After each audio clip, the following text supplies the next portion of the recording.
What's good, everybody? Welcome back to the Clearly Distorted podcast, the podcast where we share our clearly thought out ideas through our distorted lenses. I'm Damien. I'm Jules. That's Julian. What's up, peoples? What's up, peoples? As you guys have noticed, we're down one this week. Patricia decided to venture to the outskirts of Turkey and found herself on the border of Syria, where there happens to be very little internet. So here the two of us are. That's a damn like movie title, Boricua in Syria. Like it's just weird, yeah.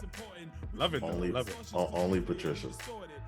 Yeah. So let's leave the safest part of the country and go to the oldest part of the country that borders Syria and Iraq.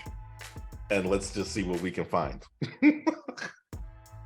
Yeah. I'm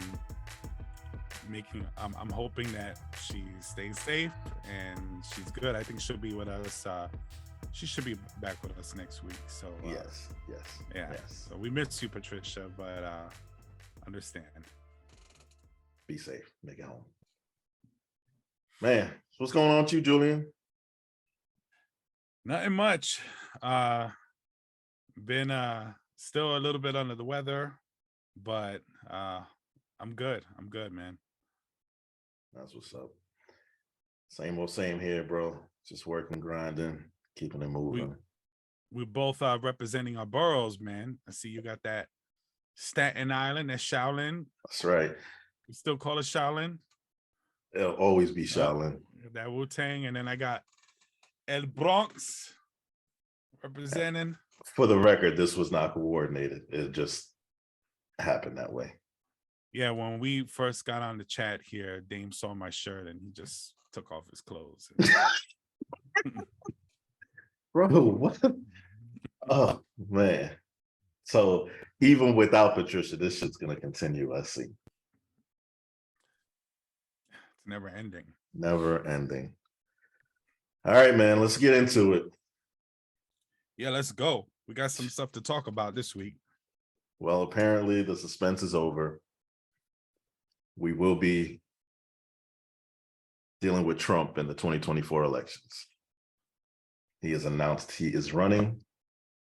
Do you think Trump is capable of beating DeSanctimonious and winning the Republican ticket? I do, but I don't know if he will. So I do think it's possible, but I don't know who to put my money on. I'd have to see what it's looking like once they start kind of campaigning and maybe have a first debate. Right now, I don't know what the landscape is. I don't even think the Republicans really know what direction they really want to go with that. Of course, you're going to have some diehards on both sides, but I think Trump, with this last midterms, I think he lost a lot. DeSantis can turn around and say, hey, we kept Florida red. Every other place you endorsed flipped or, went blue. So it's going to be a compelling argument, but they're all crazy. Yeah, it will definitely be entertaining for sure. Something I did see, the head of CNN, I don't remember the position, but basically CNN was saying, we're not giving him, the unlimited coverage that we gave him before. We recognize the errors and the power that it gave him. And, every time he does something, stupid, we're not going to be covering it. We'll cover the campaign, we'll cover what we need to cover, but he's not getting unlimited coverage on this network. So I think, the others will probably, with the exception of Fox, the others will probably follow suit. And that is going to have a big damper on his ability, I think. Yeah, every time he would tweet something or say anything, it was just instantly news. And some of it was outrageous, and then some of it was fake outrage from the media. There were things where he would say something, and instead of it turning into a conversation about how crazy it was a conversation about, does Trump have a point? I think they gave him way too much even before he started campaigning. I never understood the purpose of putting him on the news channels to talk about political things that he knew nothing about. But they did that constantly. He had comments about, even when he was a Democrat, remember that? And he was pro-choice and all of these things. I just never understood why his opinion was ever valued. I always wonder, like, do Republicans forget that, or are they unaware, that when he was at one point a Democrat and he said that if he was to run for president, he'd probably run as a Republican because they'd be dumb enough to vote for him. Well, this is a recurring theme here, and probably the conversation is going to happen again. Cognitive dissonance. They have no soul. Like, again, you can just, as long as you're representing that letter R, then they're gonna just like we talked about Herschel Walker last week, right? Yeah. He's a walking contradiction of the Republican Party, and yet he's having a runoff in December.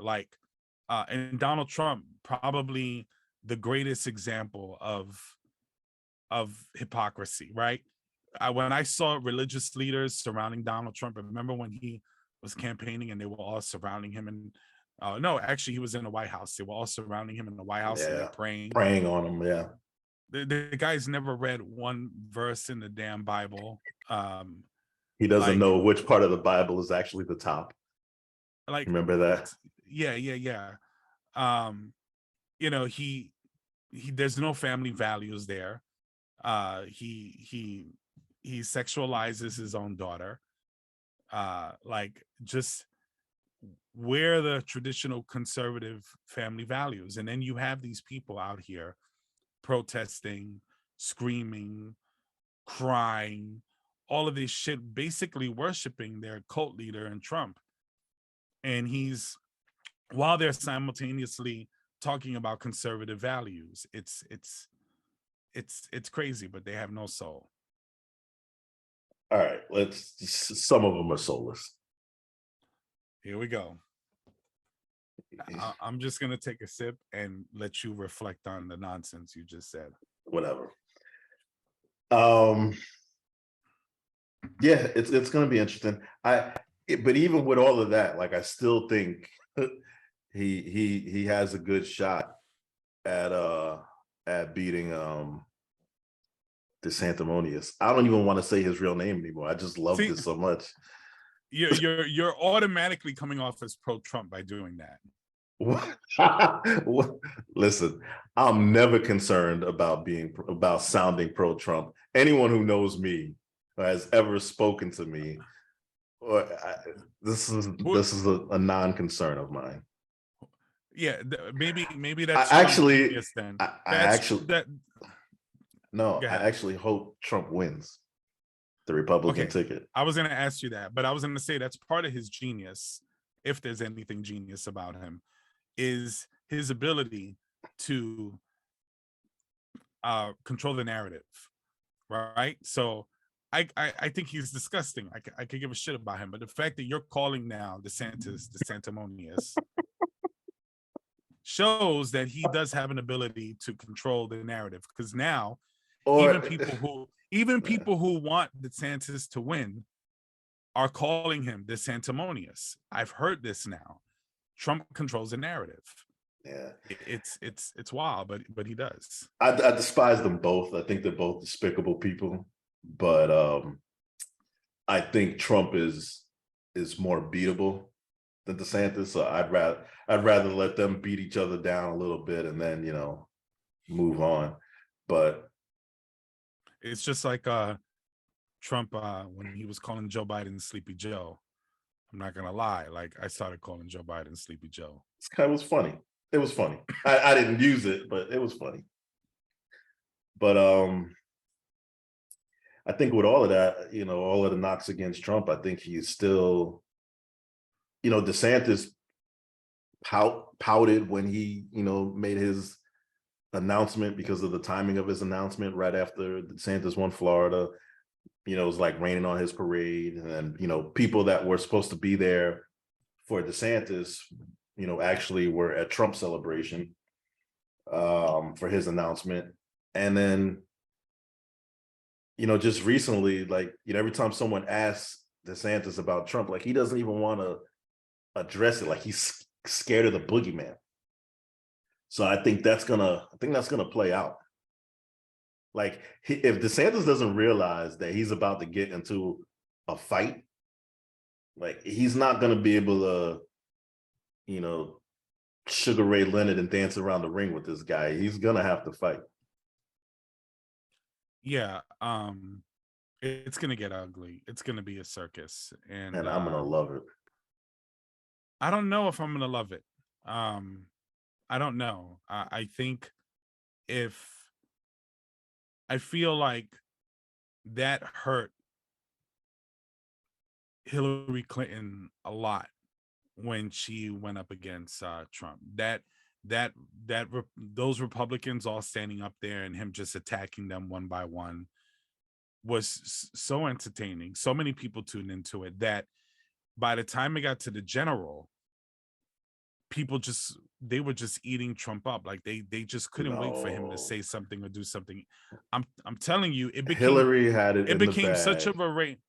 Like, I'm not putting this on Hillary. He would have beaten almost any candidate the Democrats had thrown out with the way that race was going. It just I'm not saying all of them. Like, well, he certainly wouldn't have, but Hillary was up. What did her in was the FBI and that statement by Comey. No, what did her in, because again, he was up. The majority of the people weren't paying attention to that. What did her in was Trump running his mouth about it. Yeah, people took the director of the FBI's word. Yes. I'm sorry, it was Donald Trump. I know people don't want to hear that. People don't want to think about it that way. It's easier to blame Hillary Clinton, but Donald Trump won because of his ability, like I said, to control the narrative and the media coverage on him. I don't think it's just a case. Yeah, Hillary, did she make mistakes? You could point out a lot of mistakes, right? Not going to certain states that she thought she had in the bag and all of that stuff. But at the end of the day, Donald Trump, that was a wave that I don't think we've ever quite seen. That was like a strange cult following that just blew up at the right time for him. It's true. And I think that made the race closer than what people really thought it was going to be. But at the end of at weeks out of the election, she was way ahead. After Comey made that statement, she took a dump, and it was like 2 weeks before the election. And then her numbers dropped, and then it was, we know what happened after that.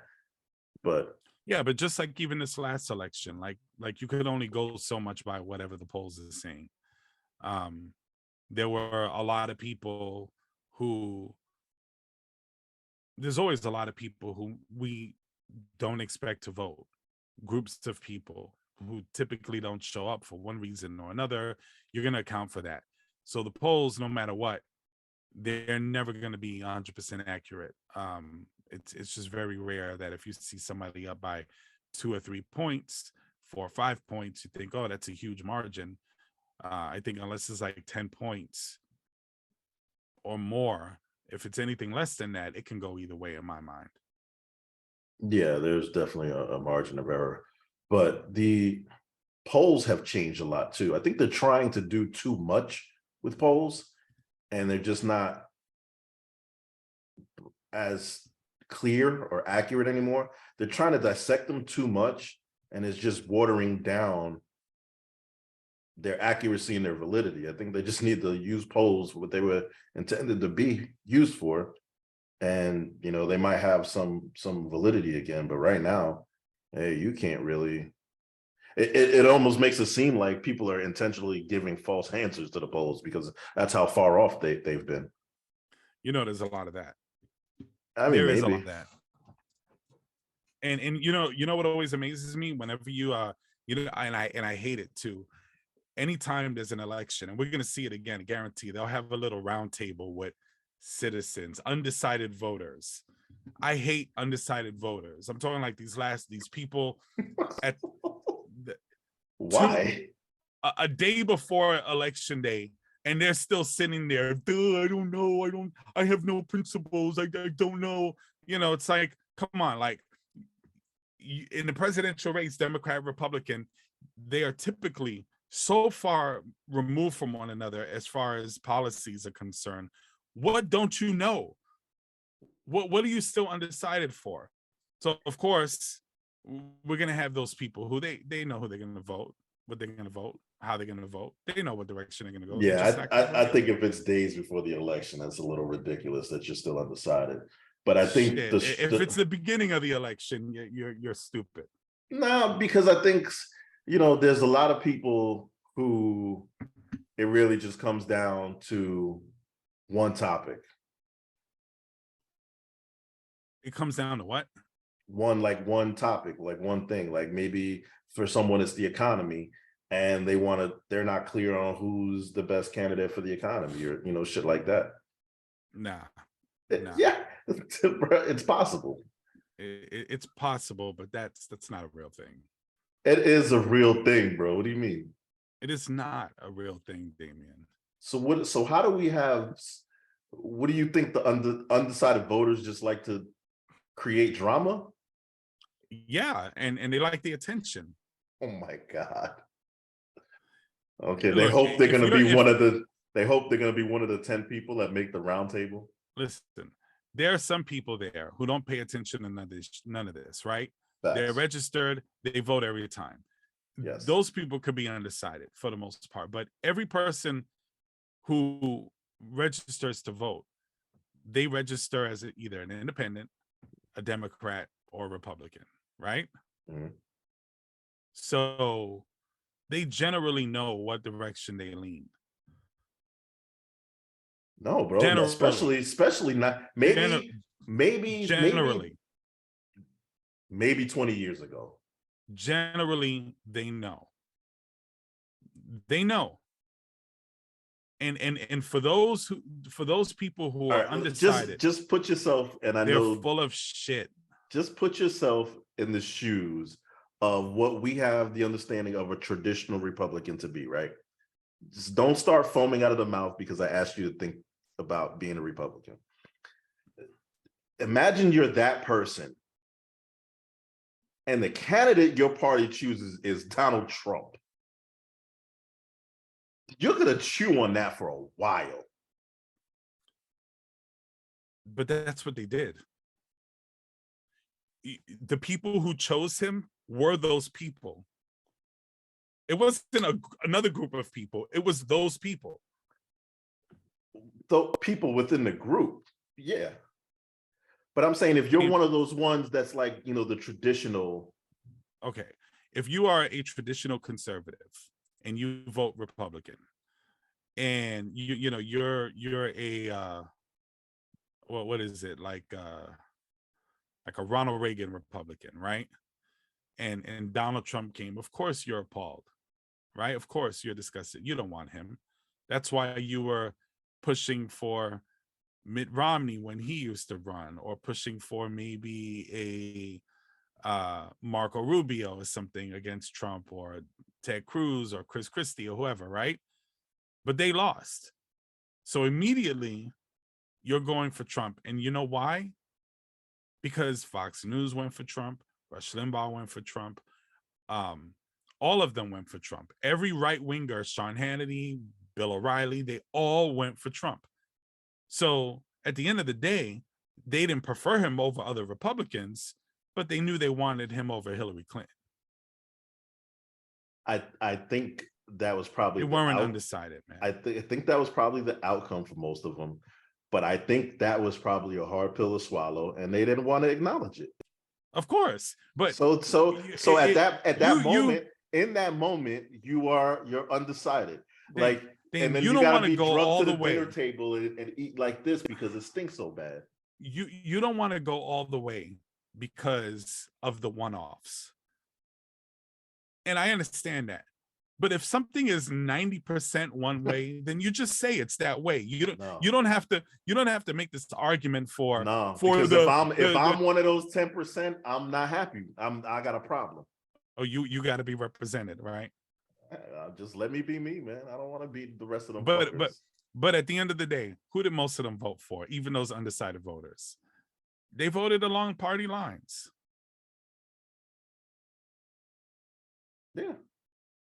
So what are we debating about here? This is what they did. At one point throughout the process, they were undecided. No, they were. Oh my God! Never mind. Never mind. What the fuck? Yeah, they finally got themselves there, but at one point they were like, "I don't really want to fucking do this." It's kind of like how I was voting for Hillary Clinton. I don't really want to fucking do this. Damn. Yeah. You ever been real hungry and your food options are kind of limited, and you finally get something and you're like, I don't want to eat this shit. No. But I haven't had a meal all day. No. And you eat it. You've already made the decision, bro. You've already made that decision. If I'm hungry and I haven't had food for days, the thought of I don't want to eat this shit doesn't even happen. It just gets eaten. I didn't say a couple of days, man. I didn't say like you're ready to bail. I'm saying you haven't had a meal all day. All day. You've been busy. You've been working. Right. Yeah. So somebody throws a Checkers burger in your face. It's not the first option. It's not the 100th option, but you're like, damn it, man. Let me just get this over with. But you were already decided you were gonna eat the motherfucking burger. It's the same thing with these people. They know. That's a horrible analogy, bro. But okay. It's a good one and you love it. I mean, not really. I mean, I'm not really one to turn down food, bro. Yeah, my man. So yeah, it was that burger was gonna get smashed no matter what. But anyway, they know. They know is all I'm saying. They know. I don't think there was one Republican out there who is far right leaning and said, I don't know, man. Hillary Clinton is making a case. See, I just don't. You always use extremes to try and make your point. That's extreme. That a far right person considering Hillary Clinton is very extreme. Yes. So what am I supposed to say? A far left person? No, maybe a centrist. A centrist wouldn't vote for Donald Trump because Donald Trump is far right extreme. So I can't imagine a centrist, someone in the middle, saying, if they are registered Republican, I kind of love the way. No, see now you're saying what I'm saying. How? Are they a centrist? Are they an independent, a centrist, or are they a Republican? Just because they're a centrist doesn't mean they're independent. Okay, so what are we talking about? They could be a centrist and be Democrat or Republican. So let's say for argument's sake, they're centrist, independent, right? Sometimes they go left, Republican. Sometimes they go right. No, Republican. Okay. That would be a better example. So they're a Republican. Centrist. A centrist Republican. Yes. So they're one of those guys, right? I can't see that person saying, pro-life, I'm pro-Second Amendment, I'm pro-tax cuts, and I'm pro-military. But you're not describing a centrist when you're saying all of those pros. I'm describing a Republican. Yes. You said Republican. Centrist. You're not gonna. No, you're not registered in the Republican Party if you're not with those things. No, that's not true. It doesn't Yes, it have is to true. be. I don't have to like everything about it to be a part of it. Most independents, most independents lean right. I don't think that's true either. It is true. It is true. I don't have the facts, but I know I've seen them. It is true. Most of them lean right. I think it varies from election to election. Well, We know that in the last. that it does. That it does. But that's not the general history of how things have gone. But it does vary from election to election, as this election proved just recently. All I'm saying is that if you are a Republican, there are certain things that you believe. Now, if you're a centrist and you lean right, that's a different thing. You may only be pro-life, and then the rest you might be whatever. You may only be a fiscal conservative and not a social one. So, but if you're a Republican, if you're registered as a Republican, nah, bro, But you down with the NRA. if you're a centrist and you lean right, you're probably registered as a Republican. Right? And why would you be registered as a Republican? Because you're Because one of I those things, believe if not all of them. no, because you're at least one of those things. Damn.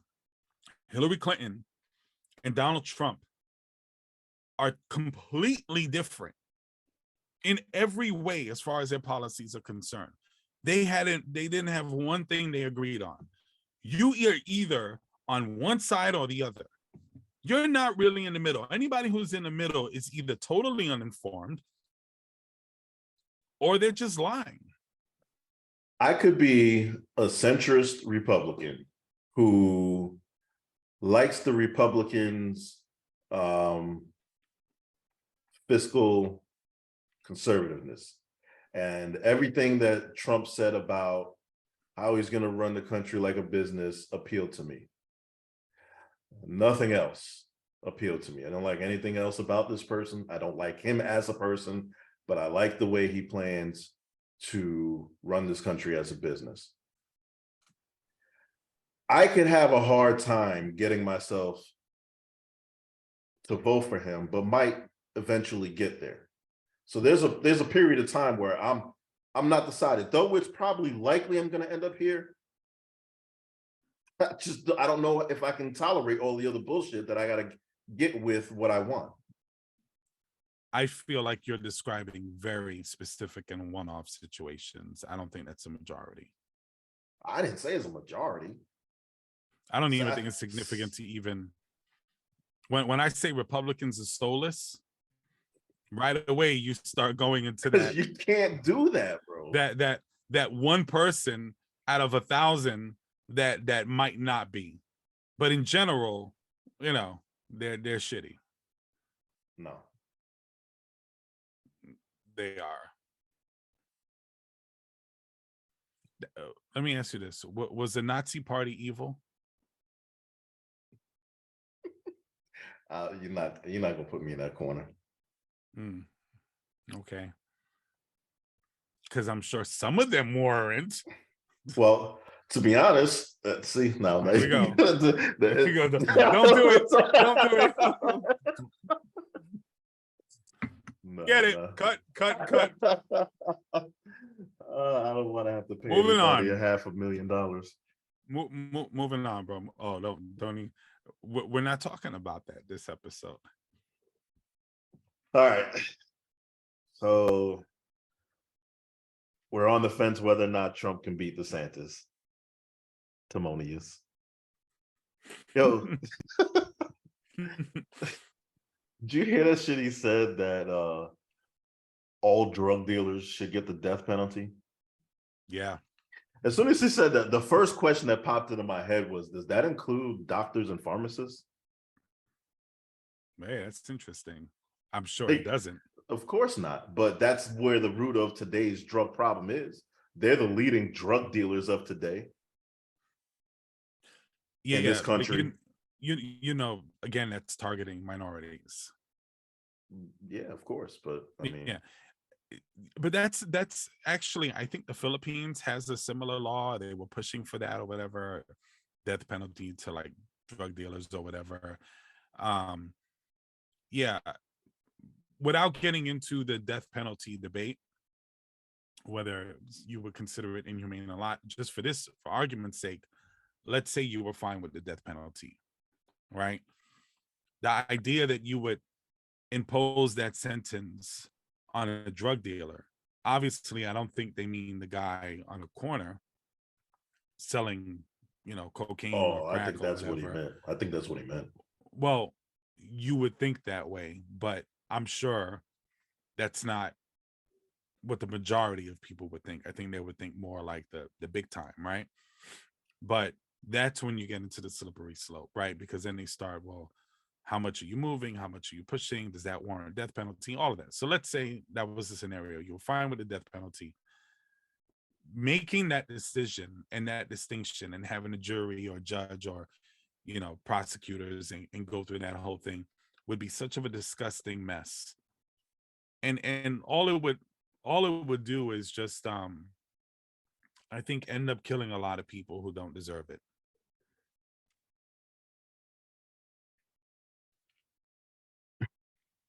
Yeah, I think that's the point You of could it have all. a moral stance against drug dealers and say that they're the worst of the worst. They sell drugs to children. They ruin people's lives. Of course, that all of that is true, but um Uh, see, you can't paint that. See, this is where I hate just lumping everybody into one group, because you can't say every drug dealer sells drugs to children. Like when you say selling drugs to children, then yeah, people jump on that and like, oh, they're horrible. They deserve. That's not the case. Probably most of the time. damn, What? stop, bro. Most of them sell to children. What about the ones who don't? What about them? Like, what are we talking about here? We're talking about your fucking weed man, in your campus. Like, is that who we talking about? We talking about like Because it's a broad term. A drug dealer is a drug dealer. So, or you understand what I'm saying? Like, are we talking about specific drug dealers, specific drugs, look, if we're talking quantities of about the guy, drugs? we're talking about the guy selling ecstasy at the fucking club, then maybe you're right. But in general, drug dealers, they sell to children in general. That's still not good enough for you, right? That's like say, oh, cows, we get milk from cows. Well, not every cow produces milk.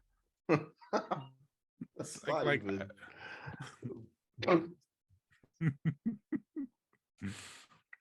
There are so many drug dealers that don't even they be see. like, those heifers over there don't be giving no milk. Like, what's up?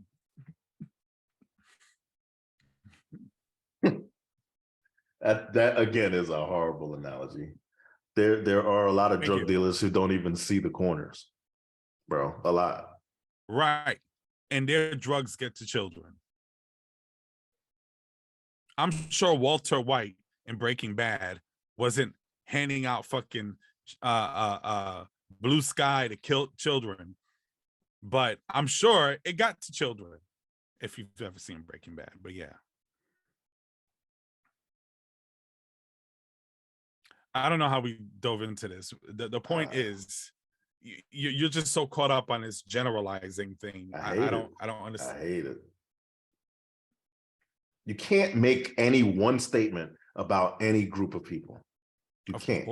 Of course, you can. That's what generalizing is. I don't. What's the purpose of generalizing?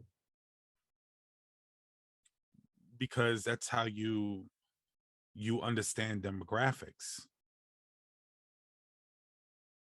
If you're more prone to selling a product, drugs or not drugs, we could be talking about, I don't know, Bengay. You're more prone to selling it to a certain demographic. You got to know who you're selling it to. You got to know who your audience is. Politicians, they understand who their demographics are. TV shows understand what their demographics are. We understand what a group is. You walk But into yeah, a bank, demographics are the opposite of generalizing. They're very specific. you generalize groups to understand where the general movement is. So if you're looking at the Republican Party, and I've said it a million times before, they are a racist party. They are a party centered around racism. Most of the policies within that party are centered around racism. And if you are a part of that party, if you're voting for that party, whether you intend to or not, you are part of that racism that's growing within that party. So when I generalize that group, I don't believe in generalizing a race because we're all individuals. But if you partake in a group that represents something, then you're part of that representation and you get generalized that way. See, but the way you just described it, I would agree with. Because it's a different statement. See, typically you would say all the Republican policies are based around racism. And so if you support or vote for Republicans, you're racist. But That's what I say all the time. But that's not what you just said. What you just said was something very different. And I think more. You're caught up on the framing, but at the end of the day, the results are the same. Words matter. Yes. Results are the same, but intent are different, and intent matters. If you look at the word racism, you're gonna everybody's gonna have a different interpretation of that. No, it's not. But see, it's not about whether they are racist or not. It's their involvement in the promotion of racism. So, like what you just said, okay. What you just said was, if you vote for or support Republicans, then you're responsible for that outcome, which I agree with. But that's a different statement than saying that makes you a racist. And the problem between you and I is that you don't believe that the majority of the people who support the Republican Party don't know that. They know it. They're very well aware of what they're supporting. This isn't something, Damian, where they've been bamboozled. They know what they're getting. They're creating the product. When I talk about a Republican, I'm not talking about them even joining a group. They are the group.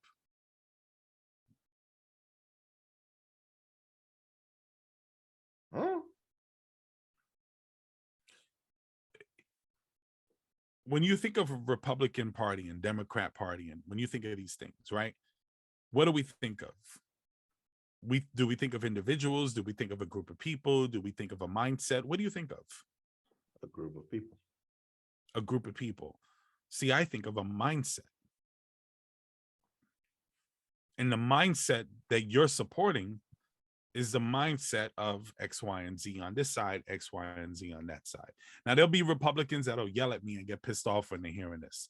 I'm not a racist. I'm a Republican, this stupid lib, and, whatever. He doesn't know what he's talking about. But policy after policy after policy after policy, year after year, before you and I were even alive, they've been doing this. Redlining, gerrymandering, against civil rights, against women.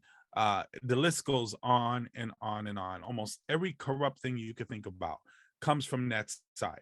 I could label that party the party of pedophilia. And don't generalize. But I'm not wrong.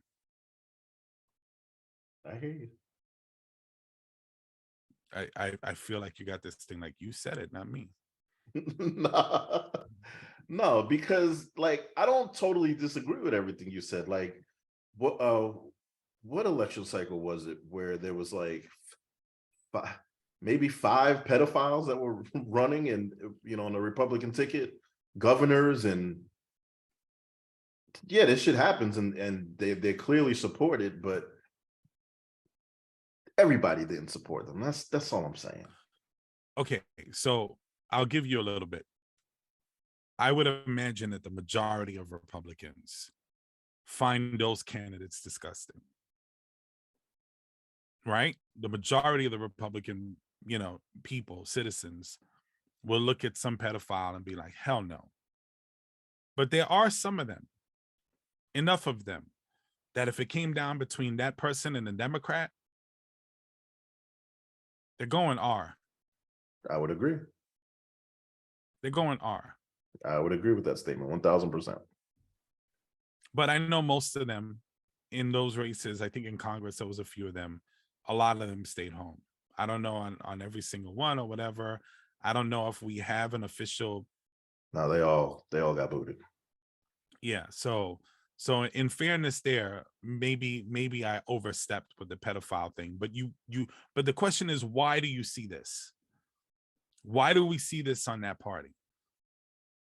Where does it become a thing where that becomes open and something where they feel comfortable enough to say, I'm for this and that and that and that, and I'm a Republican? I think because, and this is not anything thought out, just an idea, that a lot of Republicans tend to grip on to the old way of life. And there was a point in our history where it was acceptable for younger women to marry or be involved with older men.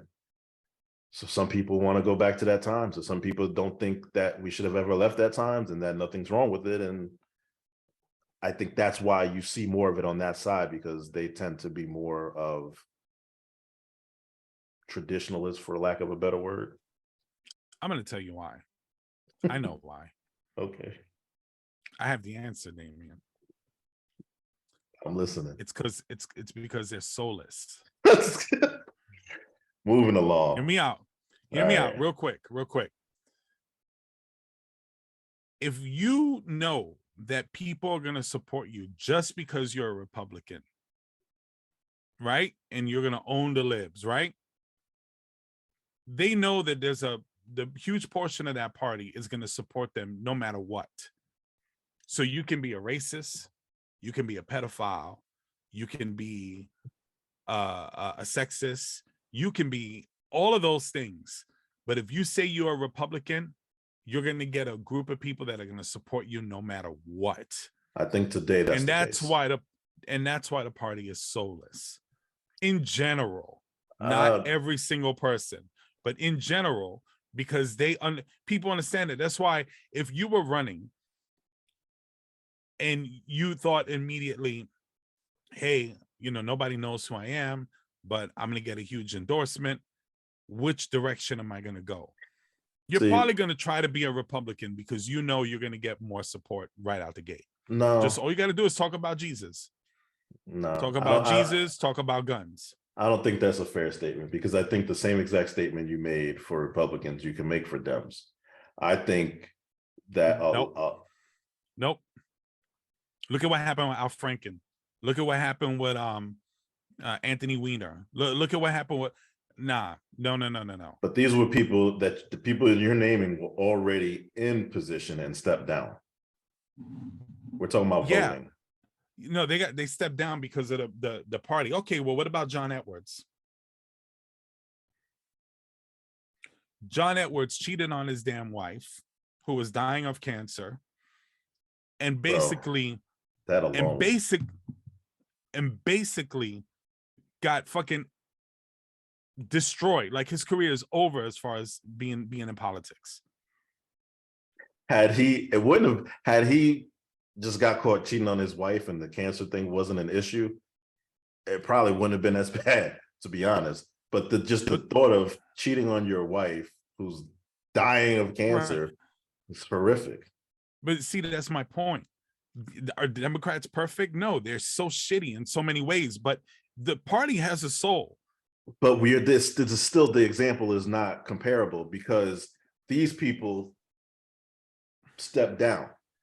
Had they stuck in it and ran, and it became that person or the Republican. Come on. No. The That's totally example I not. used, maybe last week or the week before, when in the last presidential election, where Bloomberg there was a point where he was looking like he was about to be the guy. Say he wins the ticket. In my opinion, would have been the biggest piece of shit that the Democrats could have put up possible. Are you telling me that he wouldn't have got votes because he's a Democrat? Wait a minute. Didn't Bloomberg run as a Republican? No. He was, in my opinion, the Democratic version of Trump. And I think had he won the primary, Democrats would have voted for him in droves, just simply because he's a Democrat. No, they would have voted for him simply because of Donald Trump. I don't think they were anywhere near the same, but yeah, they weren't anywhere near the same. They're not the same person. I won't even get into that debate, but okay. So drug dealers should get death penalty. No, not by selling drugs by themselves. No. You know, I wonder if he really even meant that, or was he trying to like run the Reagan playbook? You know. Oh yeah, that's all like they're all salivating over that stuff. Like that's red meat for them. They love that. Yeah. Yeah, like, war against drugs, and it's a bunch of bullshit. Crime. I'm tough on crime. That's what that is. Coming from someone who's being investigated for multiple crimes, right? He should not even be allowed. He shouldn't even be allowed to run. Yeah, that's one of the things that I'm just completely shocked that he's. I mean, I guess because none of the court procedures have been finalized yet, and he can say I'm running before that happens. Sure, I get it. Merrick Garland just recently named was it Jack Smith? It's a pretty blank name. Jack Smith as the special counsel for Trump probes. So I guess things are maybe gonna get turned up a bit, and we'll see what comes of that. I have almost no confidence that it's gonna stop him from running, but I do think that the floodgates are open, and I do more and more dirt will continue to come out until maybe it's possible, maybe it will happen, but as it stands right now, he's running, and we're gonna see it go all the way. I think when he left the White House that day, people thought on this day he'd be in jail already. We'll see how that comes out, and we'll see what the 14th Amendment has to say about it. Justice is slow. Or never arriving. Guess we'll see. Well, can he beat DeSanctimonious? Who knows? But we will find out. And yeah, I think just to get back to the original question, I know we sidetracked, but I think he can. In fact, I think really the question, if we think about it, can DeSantis beat him? Because Trump has a proven record of being able to win these sort of things. We don't know what DeSantis' campaign is going to look like. We don't know if that first debate Trump, turns into his daddy, like how he's going to respond. We just don't know. So I probably feel like as much damage as Donald Trump has done, like I said, the Republican Party, they're going to go for the person they think is a stronger candidate, not the best one. Yeah. I mean, if we go by, we've seen DeSantis in debates. He doesn't do well under pressure at all in these debates. But we'll see. Enough of DeSantis running for presidency. Currently, he's the governor of Florida. And as such, he has put out a no woke bill. I don't even know how they come up with these fucking names. Anyway, the no woke bill. It's actually It's an acronym. The Stop Woke Act. Stop Woke Act. That's what it is. Okay. Do you have the breakdown of that? Yeah, basically, it's a provision that a judge had struck down, thankfully, that it basically prevents how state university professors teach race, gender, and U.S. history. He also previously had struck down, the judge, another part of this where it would apply to private businesses teaching institutional racism, privilege based on race and sex and things like that. So basically, DeSantis in Florida was trying to censor how businesses and universities speak about race and sex and the impact that has on society. And schools as well. So it looks like the K through 12 battle is the next one up, but yep. So far he's 0 for 2. And there's no woke bill or stop woke bill is looking like it's gonna be stopped. So the issue with that I have with this is it's the same playbook, right?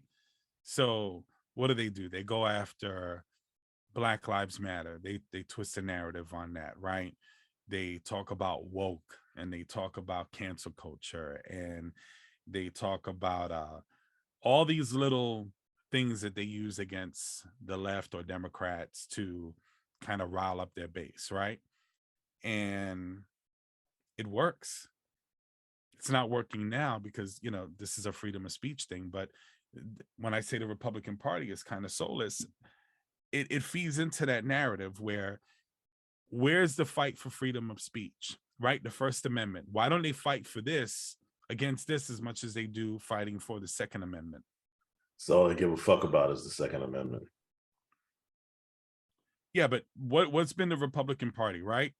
They're against cancel culture, right? But not really. What do they talk about? Aren't they a party that always talking about small government? Right. Right? Freedom. Aren't they the patriot freedom party and all of this? So now all of a sudden it's dangerous in their minds to have a conversation at the workplace and let's get this clear. The critical race theory was never taught, like it's not taught in elementary school or middle school, high school. It's not even taught in Florida, period. It's a college, it's a legal term, right? Initially, that's what it was, right? It was a group of college students. A legal theory. Yeah, that came up with this theory, yeah. But somehow they've managed to mix that in with any kind of discussions talking about race. So the idea is their teachers guilt white kids into feeling guilty about slavery. I'm sure they can cherry pick examples of maybe you have a bad teacher who has said certain things here and there, but at the end of the day, it's not really a thing. Yeah, it may. I'm sure there's not many cases of it. I wouldn't doubt it happens, and it may not even be something about the teachers, what that teachers were actually saying, but just maybe kids naturally feeling guilty just because of, whatever. Maybe, in their family, they talk about their history and their great grandfather was, in the Confederate Army, and they celebrate that. And then he goes to school and learns, what that was actually about. And then maybe he feels some sort of guilt on his own, or she, and, whatever. But I wonder, do they consider what it's like to be a Black student sitting in class hearing about this as well? They don't. I just think it's more part of this, they spent the last 10 years trying to eliminate slavery from school The books. word slavery, right? And I think this is just more revisionist history, just another on another level of it. But I also think he probably knew that this shit wasn't going to fly anyway. If you look at a lot of the policies, a lot of the shit that DeSantis, puts into play, they're really empty bills. The titles are catchy. What he talks about is catchy, but when you read these actual bills, he really is not getting anything done. Even Republican talking points, like he puts these bills up for show, but when you get into them, they're really empty. But nobody reads the bills; they just hear him talk, and so they think shit's getting done. Well, yeah, that's another Republican tactic, right? They'll have the most oppressive bill and they'll call it like the American Freedom Act, some stupid shit like that, and all of a sudden you got a bunch of people who are supporting it and they don't even know what's in the bill. But yeah, the idea that for years they've been trying to dumb down schools and dumb down children. They don't want to talk about race. They don't want to talk about slavery. They're anti-sex education. They're, anti a lot of this stuff, where it just seems like they understand the dumber the population is, the more they tend to vote right. Is that statement okay? Was that? I started nodding prematurely. I just think the dumber the population is, the easier they are influenceable. I'll say that. And Vote right. whoever captures them first. You do know there are stats that more educated people tend to vote left way more, right? By like a large margin, right? Yes. Okay. But So I that won't that would mean I won't relate education or lack of education to stupidity. no, of course not. Of course not. But I know it some does, educated stupid people who are Democrats. yeah. And I know some uneducated geniuses, right? Sure. But none of them are in the Republican Party, are they? So we'll see what happens next with this stop the woke bill. K through 12. I don't apologize, ladies and gentlemen, for my beliefs. I don't think anybody Being a thinks you liberal. do. Just throwing that out there. I know some people aren't used to this, where a lot of people like Damien kind of skate around this little, I'm not skating around shit. you have a feeling about, like, you're not going all in on a narrative. This is what I'm saying. But you may believe certain parts of it. Me, I'm going all in on it because I'm not scared to say it anymore. Like, I'm not scared to say anything either. That has nothing to do with that. All right. I'll take your word for it. It is what I say it is. Just don't like the general statements about any group, regardless of how the group is formed. I don't like it. I don't like it. That's like saying Christians, not all of them believe in Christ. That's not the same. That's like saying Christians, not all of them read the Bible. So the Golden State Warriors, I want to talk about them. They played the Knicks on Friday night, and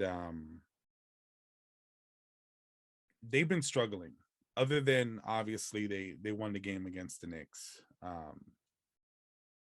Some people are prematurely pointing at different aspects as to why, right? A lot of people blaming Klay Thompson. A lot of people are putting it on Steve Kerr. I think that the issue with the Golden State Warriors right now is a couple of things. I think Draymond punching Jordan Poole, I don't think everything is good in the locker room. I think because maybe their relationship is workable, but I do think that Draymond, he's a defensive leader on that team, and he's the guy that gets in the young people's faces and other players' faces in practice and pushes them to play a certain way. But now after that whole incident happened, he probably has to be on his best behavior, and some of that passion is lost. it's also been pretty obvious that he's not going to get a max contract and he's probably going to end up leaving anyway. So I'm not putting this all on Draymond. Um, they just want a chip. Maybe they're feeling a little bit overconfident. Maybe they're not working as hard. But I did see something in the game against the Knicks where there seems to be a little bit of shift. Um, and hopefully that continues to trend if you're a Golden State Warrior fan. Steph Curry has been absolutely amazing this season. I think he's shooting at a true shooting percentage of 70%, which is like unheard of for a point guard. He's doing again the 30 40 90 split, which it's crazy. I think he's the only player to ever do it over the age of 30. He's just playing at an MVP level. If the Warriors were winning more games, he would be the front runner, in my opinion. But right now, it's still very early in the season, and we'll see. But I would like to see them make a trade. I think they should try to get rid of James Wiseman. He's in the G League right now. They put him in the G League. They got him on there mostly to give him more repetition and more minutes because they're not giving him minutes on the team.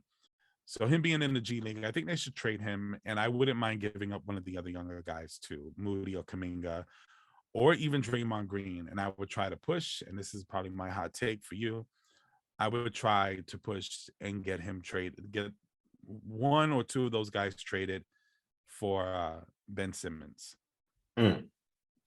I think Ben Simmons would be an incredible matchup with the Warriors with his defense. He wouldn't have to shoot. He wouldn't have that pressure. They need the size. He has the size that frees up Steph Curry from handling the ball as much. He likes to play off screens and run around the court more so than handles the ball. And he'd be a good replacement for Draymond. He's younger, fresher, quicker, taller, stronger. He doesn't have all the intangibles Draymond has, but I think he makes up for a lot of it in different ways. I think on the flip side, Brooklyn getting a Draymond Green and maybe a James Wiseman gives them a bona fide center, a young one, and it gives them someone who KD is familiar with, even though that would be really funny to have Draymond and KD back on the same team, but in Brooklyn. But I like to see something like that happen, some sort of combination, some sort of package, whether it includes Draymond or not. I would like to see them push to get a Ben Simmons. I think, I don't know. I think it's hard to put the blame on the whole Draymond and Poole situation because, yeah, they have a shitty record on the road, but they have a great home record. So I don't understand how that plays a part, when they're out of town, but it's all good when they're home. It's the bench. The bench defensively is horrific. But how does that tie into Draymond and Poole? I think the morale in the locker room with the young players is shot because of it. On the road. Well, the road is where the problems become more exposed. Camaraderie when they're home, they're sleeping in their beds, they're home with their families, they get up, they go to the game. But when on the road, they're on a bus, they're on a plane, they're checking in the hotels together, they're eating, they're doing everything together, and I can see how that could have a negative if the effect. unit's not so tight, then it can make it easier to right to crumble on the road. Possible. I don't know how much I like the trade though, because one of the unique things about Golden State is everybody can shoot. It's hard to defend them because you can't slack on anybody. Draymond can't shoot. He's a better shooter than Ben Simmons. I think it's a wash, but I would say he's a better shooter, but it's a wash. Maybe. I think it makes it easier to defend them because you can, especially, we're not even getting at this point, and maybe it's unfair to expect it, but we're not even getting the Ben Simmons of old at this point. So he had a good game the other night. but you're right. But I just think in the system that Golden State plays, I think Ben Simmons would work. There are few players in the league that's gonna be able to replace a Draymond Green, but Ben Simmons is one of those guys where he can handle the ball, he can play point, he's big, he can guard the best defender. I mean, the best offensive player on the other team.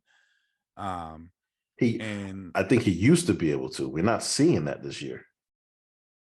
defensively, he hasn't. He's not any less than what he was. He's just playing less minutes. The opportunities aren't quite there yet. But His defense is at the not end of the there, day, bro. when I would agree with the pre-injury Ben Simmons in Philly. I probably agree with you 100%, but he's not that right now. yeah, but again, I don't think like I said, he just had his best game the other day. And I do think that it's only a matter of time Still before getting we his feet start under seeing. him. Yeah, I mean, he's a world-class athlete. We could give him that. I mean, he's despite whatever people think about him. I saw this thing the other day about basketball in Australia, where he's from, and they don't have backboards on the goals. Oh yeah, I saw that. I couldn't shoot like that. Yeah, Well, I can't say I couldn't, but that'd be hard to get used to. that would, yeah, the biggest. It's never the greatest shooter, but I was okay. The the hardest shot for me was the baseline because I don't have the visual. The backboard isn't there, and it's just like it fucked me up. So that would be the case on the entire court. You got no backboard. That shit was weird. So I want to see Steph Curry shoot on the rim like that. probably no problem for him. He probably didn't even see the backboard. Way he shoots. You see when he throws that shit up in the air, straight up layup. His he's been playing so aggressively driving in this year. I'm so amazed at the things that guy does in the paint, for being so small. Against the Knicks, he had this, I don't know if you saw it, the behind the back dribble into the layup. Like, it was just amazing. Yeah, Steph Curry is a talent. When you think about it, like 5 years from now, right? Maybe 3 years from now, the league is going to be a different league. We're already starting to see it now, right? So those of you who grew up with KD the last few years, Steph, James Harden, Russell Westbrook, LeBron James, Carmelo Anthony, Blake Griffin, Dwight Howard, all of these guys soon in a couple of years are either going to be out the league or on their way out. And right now, what we're seeing with John Morant, Edwards, Luka, Tatum, all of these young guys, the league is just changing rapidly. So appreciate Steph Curry. For all you Steph Curry haters. That's a once in a lifetime talent right there. And they got this kid, I'm probably gonna destroy his name. Wembanyama. Yeah. French kid. Mm-hmm. He's gonna be but it's like you're saying, the league is changing. It's gonna be it's gonna be no positions anymore. It's gonna be 5 guards versus 5 guards, and they'll just happen to be a 6'4" guard and a 7-foot guard. That'll be the only difference. But yeah, this kid is something special. I think got to put on some weight, but yeah. Before I get into him, as far as the positions go, I do think that because of Giannis and because of Embiid, because of Jokic, we still do have traditional centers in the league or close to it. Giannis is not a center. He's a big guy. He's their power forward, but he's their center. Like, he doesn't even play power. He didn't even play power forward.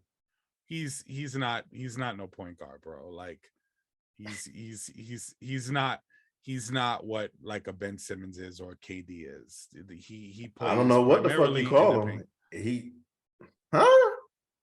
He plays in the paint, bro. He gets the ball at the key and he drives in and he dunks it. That's Yes, but that's what he does. that's not a guard. That's not what He also posts up. He does that's post up. very rare. And defensively, where is he? His back is rarely to the goal. Very No, rare. it's not rarely to the goal. He plays. Anyway, the point that I'm trying to make is centers and power forwards still exist to a degree. For now. Yeah. I think we were going into a direction where people were thinking that this is going to be that. But I do think there's been a slight resurgence and return of the big man in the NBA. And I'm not the only one who thinks that. That's been well talked about. I mean, from Cat to Jokic to Embiid. I mean, we have some guys, man. I think we might have there's 30 basketball teams. I probably struggle to name 10 legit centers. Like I said, it's not what it was, but I still think that. I mean, we're talking about each team has 15 players, right? We're talking about naming 10 legit centers. Off the top of my head, I probably can't. Let's see. Yeah, off the top of your head, you probably get to 5 and be like, I'd have to really think about it. And again, I don't like to use the word center. I prefer big man. Why? I think they're interchangeable. Tim Duncan was a power forward. Yes. Right? But he was the big man of the team. When David Robinson had retired, he was primarily the big guy. He was a shot blocker. He was in the middle. He was that guy for them. So now we got Jokic. We got Rudy Gobert. We got Joel Embiid. Yep. We got Karl Anthony Towns. Yep. We got DeAndre Ayton. We got Bam Adebayo. We got Bam? Giannis. Bam? Yes, Bam Adebayo. Bam's not a center. Yes, he is. I mean, he may be listed as a center. Bam's not a true center. Okay. Again, big man. But he is listed as a center. We got Giannis and we got Porzingis. We got Jared Allen as well. So yeah, you those last 4 would not make my list as big men. Porzingis? Of course, Porzingis is a big man. What are you talking about? He's not a center. He is a center, man.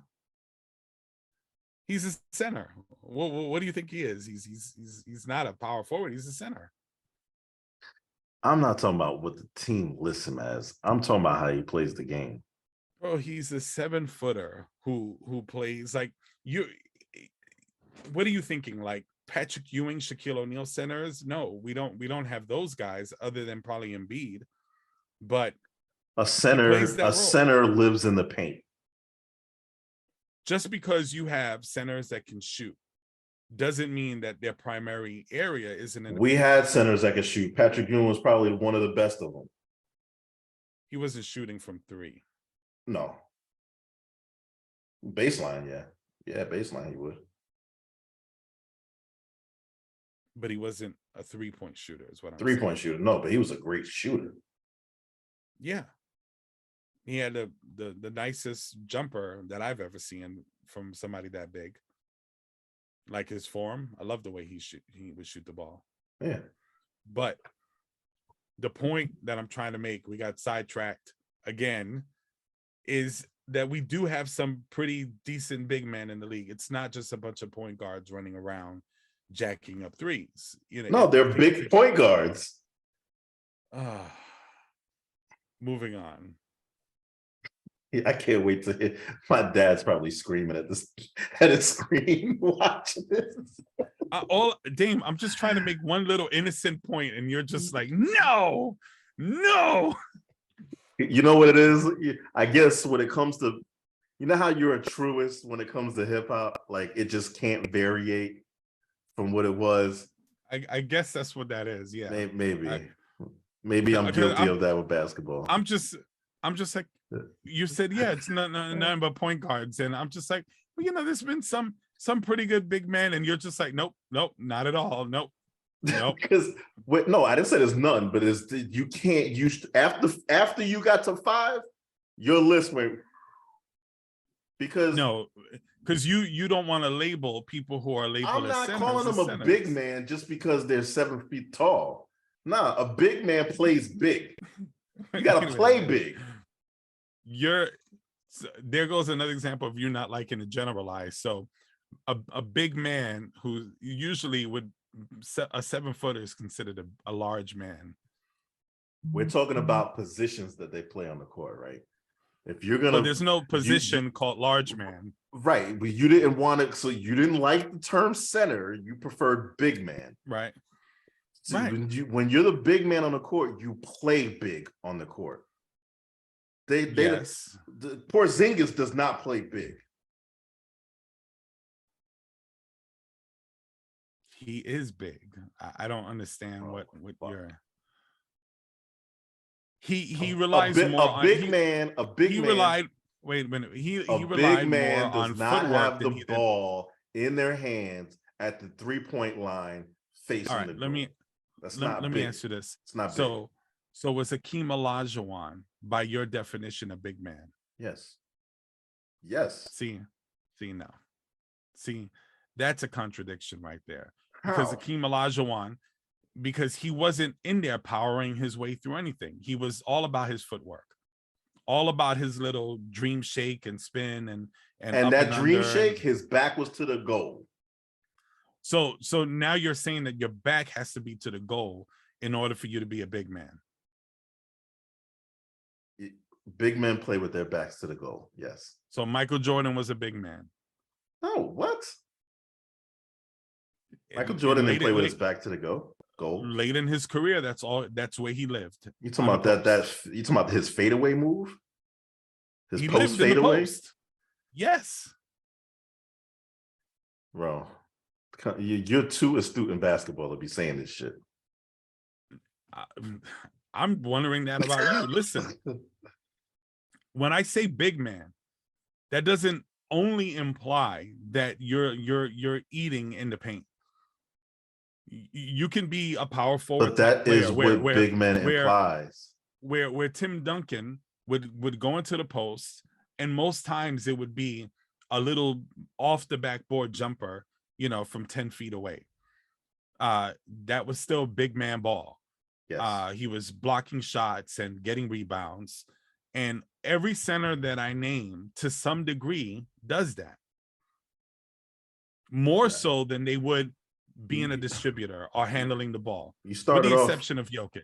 The list started off good, and then at round 5 or 4, it started going downhill. All right. Well, I disagree, but cool. It's the Porzingis is the furthest from a center or a big man. I don't give a fuck how tall he is. Okay. I'm not going to argue that. I disagree, but I get you. I think it's just a little New York Knicks bitterness that's talking right now. So I know. No, because the person whoever you named before Porzingis was almost as ridiculous. You would I think you'd be singing a different tune if you were still playing for the Knicks and they were doing well. No, not at all. You'd be like, we got our big man. Yeah, standing way the fuck out on the 3-point line with the ball in his hand. Like, what the fuck are you doing? You're 7 feet. You watch most of his highlights and it's inside the paint. He drives facing the goal. That's not big man play. I'm not saying he's bad. I'm not saying I don't like him. I'm just saying he doesn't play big. If you are a 7-footer Yes. and you are quicker than other 7-footers, then you play facing the rim. That's what you do. If you are physically stronger, then you play with your back to the rim. That's like kind of basketball 101 there, man. Even point guards do it. Don't 101 basketball me. Not me. Don't do that. Don't do that. You know, but you know I'm right. Not me. No. All right. Porzingis is not quick, first of all. Let's move along. Let's do it. I'm about to get irritated. Porzingis is a fucking big man. Well, I don't know what you would label him. He's a guard. I give him the 3. I'd give him small forward at the very best. That is the most absurd thing. A guard. You mentioned your father. Yes. Does he think along the same lines as you do when it comes to this? Actually, we tend to agree on most things. We actually were having a debate last night where he believes that Embiid is a better big man than Giannis, and that he has more tools, is a better shooter, and protects the rim better than Giannis, which Giannis doesn't play in the paint, really. He's not. I just didn't feel like it was an accurate comparison. I had a debate, same exact one with my nephew. He's a huge Joel Embiid fan. So Joel Embiid is a more skilled player than Giannis, no doubt about it. The footwork, the moves, the tool sets, the shooting, everything is better than Giannis. Their shooting percentage is almost identical. The Embiid is slightly better beyond the 3-point line than Giannis is. And Embiid is more skilled than Giannis, but Giannis is overall the better player because he's more dominant. Giannis, he's unstoppable. He is unstoppable. Between his combination of speed, strength, athleticism, that's overshadowing his deficiencies in his skill, and he's getting more skilled as the years go on. So today is LeBron James? No, because I think LeBron James' position and his style of play requires more skill than Giannis. Being a big man, I don't think requires the same kind of skill set as being a point guard. So I wouldn't compare them. They were different. But LeBron's a forward. He played point guard. Like, he was a ball handler. Anyway, I'm not getting it. We're not sidetracking that one. We're not sidetracking the sidetrack. But I think Giannis is, I would rank him higher than Embiid because of those intangibles. But I think I would agree with your dad if he's talking strictly about skill set. Embiid is a better player in that regard. Well, there you have it. Do you agree with that, or you disagree with that? I don't see how one ends up. Well, no. Let me rethink that, because the whole I fucked myself up with the whole comparison to LeBron, because that's something I always said about LeBron, was that his skill set, and obviously as his career went on, he's played 20 years, his skill set got better. But for the majority of his career, let's just say the first half of his career, his skill set wasn't what helped him dominate. He was quicker than anyone his size, and he was stronger than anyone as quick as him.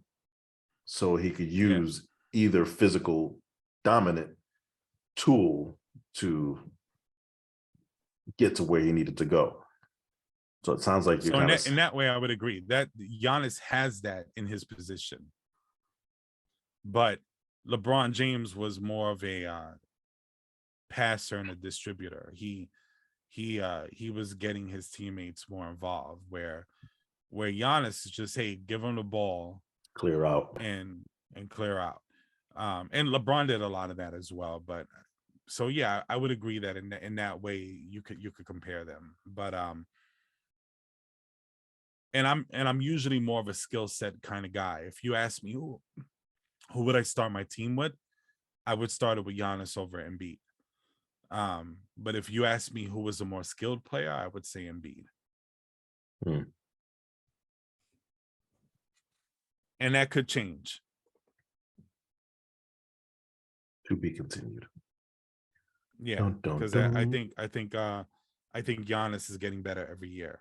Just every year he's adding something new. I think Giannis, and maybe that's part of my thought process too. I think Giannis has a much higher ceiling.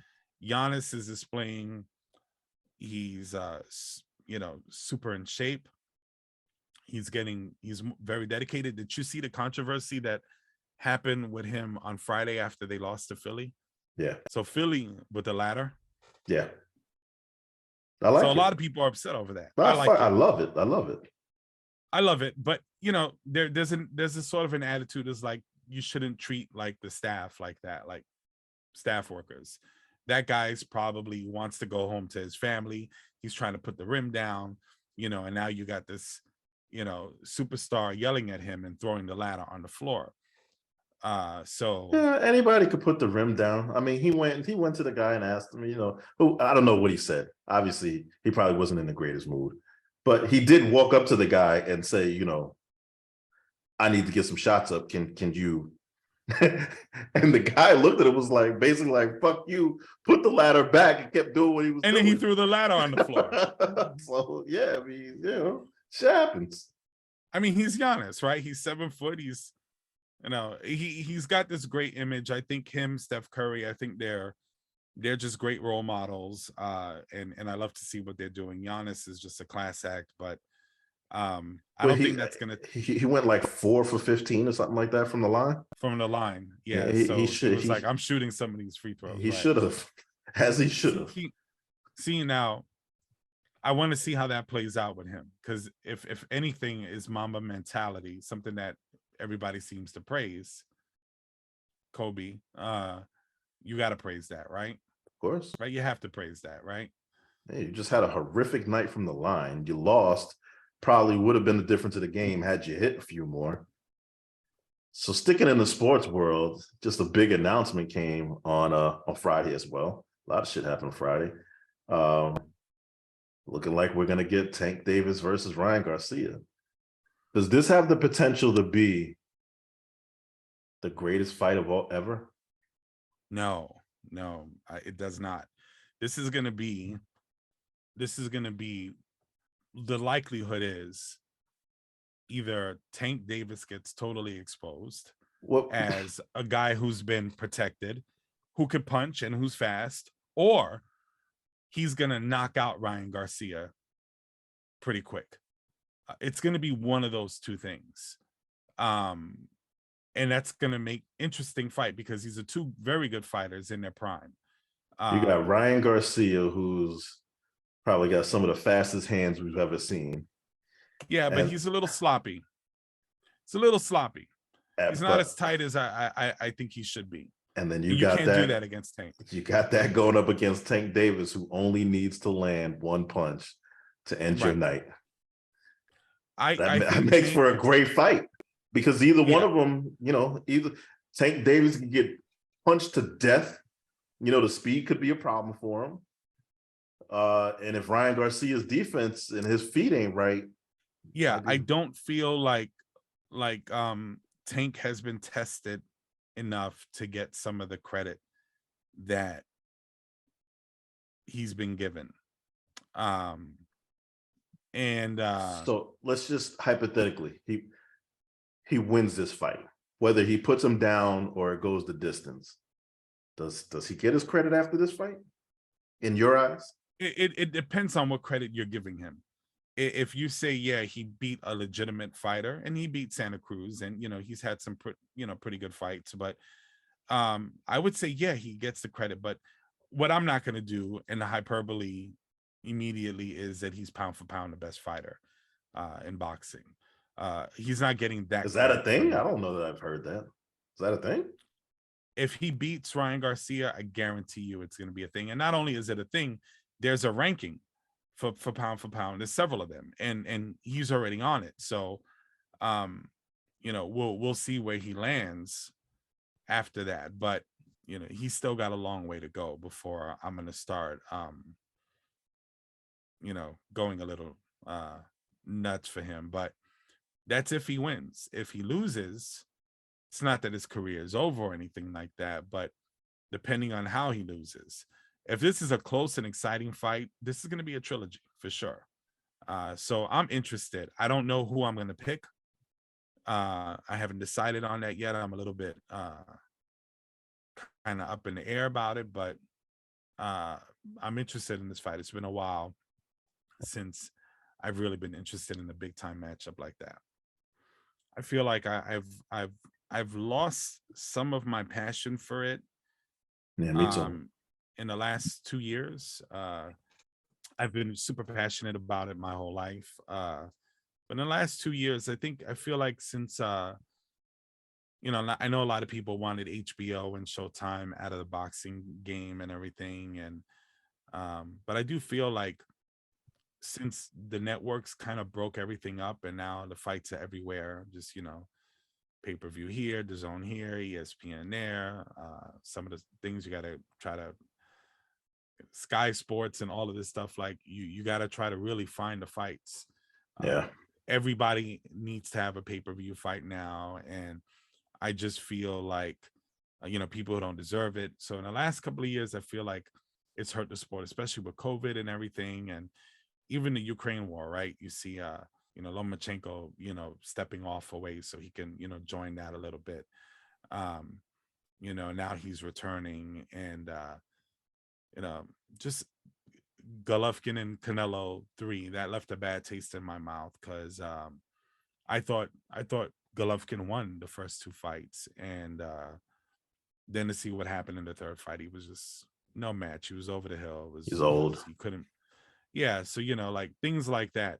What's kept the boxing game going in the last couple of years, really, for me, has been Fury and Wilder. Do you think Those fights were great? The surgence of MMA has anything to do with the lackluster boxing world?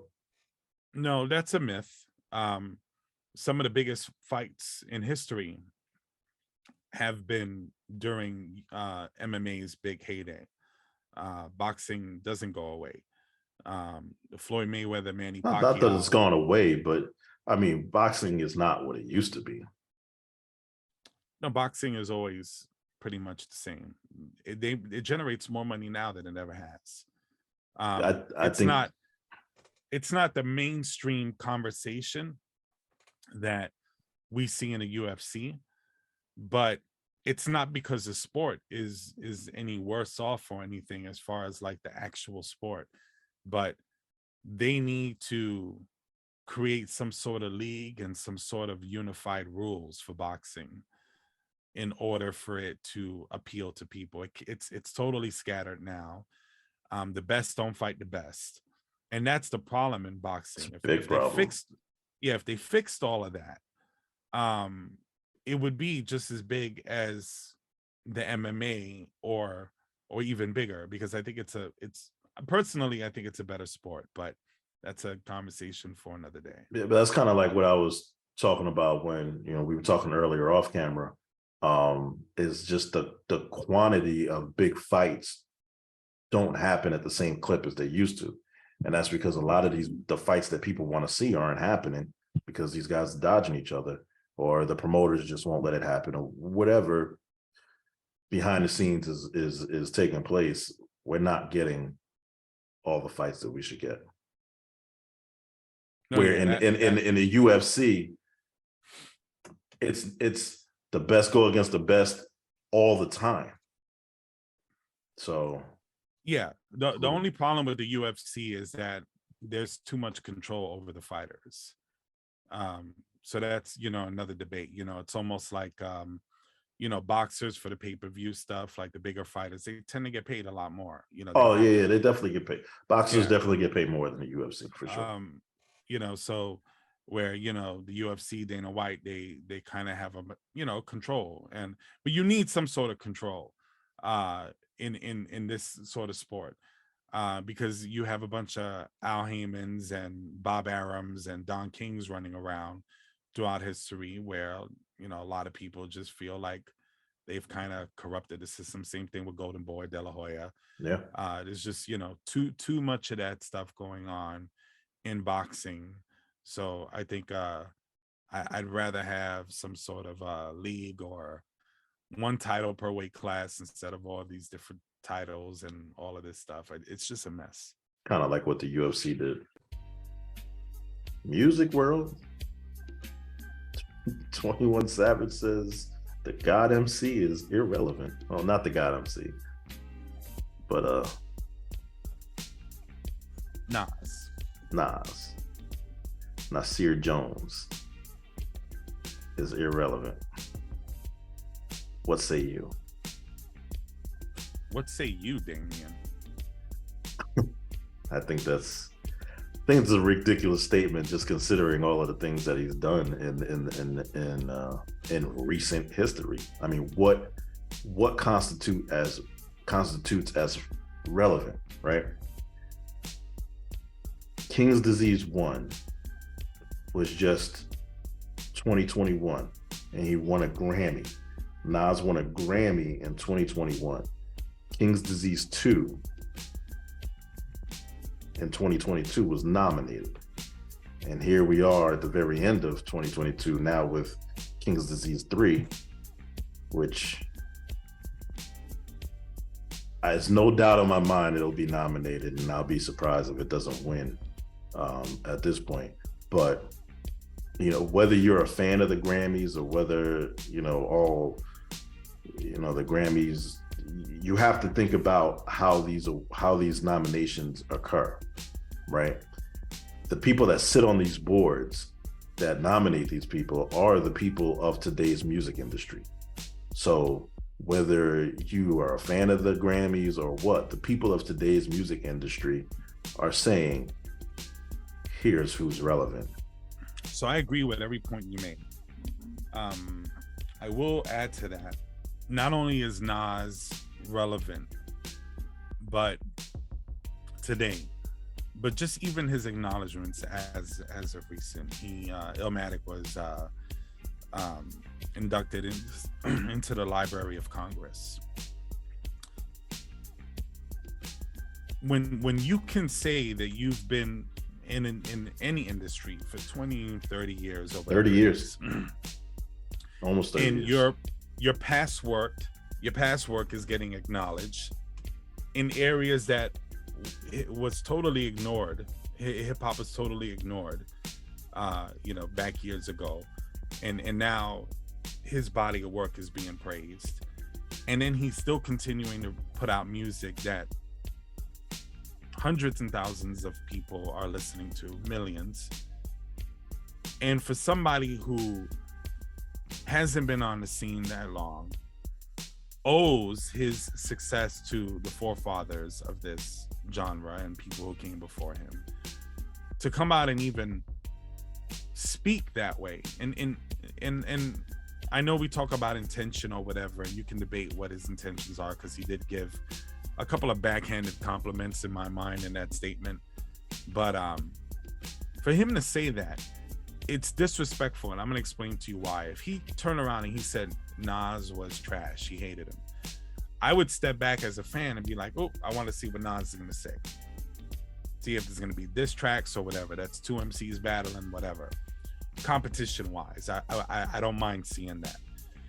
But he was basically making a statement because Nas is an older school rapper, because Nas is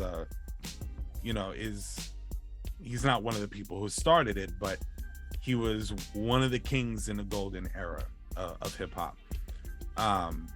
It's crazy. It's crazy. It's disrespectful. It's disrespectful to the culture. It's disrespectful to not only Nas and the culture, but I think it's even disrespectful to some of the new MCs or newer MCs that are out now, because Who wants to be affiliated with that sort of thinking? What, he's relevant? Why? Because he did an album with Drake? You know what I'm saying? Like, he's relevant because what? Like, what makes him more relevant, and to whom? I have problems with this. I think it's disrespectful, and yeah, I think that's where it kind of gets. I think people take the word relevancy and apply it to their own world, and that's just not how it works. Like, you know, let's say a younger demographic from the South might not be a fan of an older artist from the North, right? So they might not even be a fan of a younger artist from the North, and I think that might have something to do with it. But well, we know someone who spoke on that like that. Okay. I'm not sure where you're going with that. A friend of ours. Okay, I wasn't sure if that's what you're talking about. Yeah, so while I can understand that point of view or that perspective, it still doesn't make it right, because you don't get to rewrite what relevancy is. You don't get to exclude part of the world because it's not something that appeals to you. So it's almost like saying, I'm here today because of me. Fuck my grandpa. Hey, my grandpa is irrelevant.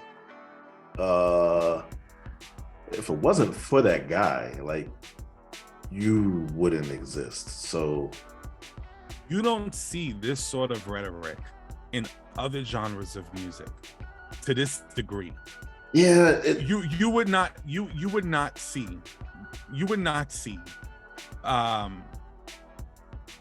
a rock group today talking about how irrelevant Rolling Stones are. You would not see that. They would be praising them more than likely. They would be praising them. I think as a genre, it's a very young genre, and we really haven't had many examples of successful older rappers until now. And so I think it's a conditioning that needs to be reconditioned, because for a long time, hip hop was a young man's game. We would even say that. Our generation coming after the one that was before us, we're like, all right, old timer, let us do our thing. We never saw an older, successful, prominent hip hop artist until now. So I think it's an older way of thinking that needs to be reconditioned. You know, it's kind of like the but think about it. Like, so when Run DMC came out, right? I don't know if you know this, but Run's name was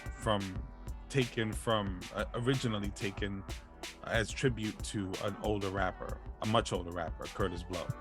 So Run was known as son of Kurtis Blow. That's what his name was. Big Daddy Kane, right? He came out. When Biggie came out, Biggie was like that newer version of Kane for a lot of people.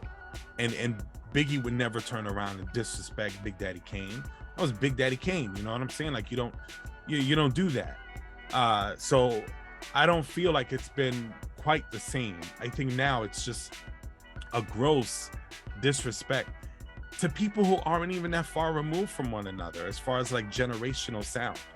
You can argue and say that, hey, you know, if 21 Savage said, you know, LL Cool J isn't relevant anymore as far as a rapper is concerned, that might hold a little bit of weight. But to say that about Nas, who's very relevant, that was a slap in the face to say, how dare you as a older rapper be competing with us now? See, this is where my whole intent comes into play, because that's the one part that's not clear to me, because after he said, Nas is not relevant. He followed it up with, he has a really big fan base and he still makes great music. So which contradicts the statement relevant or not relevant. Exactly. So it leaves me in confusion rather than a determination of disrespect. So it gives me direction. How do you're picking what direction you want to go to, because he gave you two directions. No, there's no other direction. If you say someone is relevant, he said he's not relevant, but he is relevant, is what he said. I agree. Right? Yes. So then you got to start reanalyzing. Now you leave the positive portion alone and you start reanalyzing what the negative part meant. Why did you choose to leave the positive alone and focus on the negative? Because he contradicted that whole statement. Agreed. So the positive part of it was to avoid the dumb pushback he thought he was going to get. Okay. So now let's focus on the original statement, which is the statement in question. The other statement wasn't in question. The statement in question is that saying that he's not relevant. Right. So what's the intention then? It has to be, if you look at the evidence, 21 Savage and Drake just did music. Same time dropping as Nas.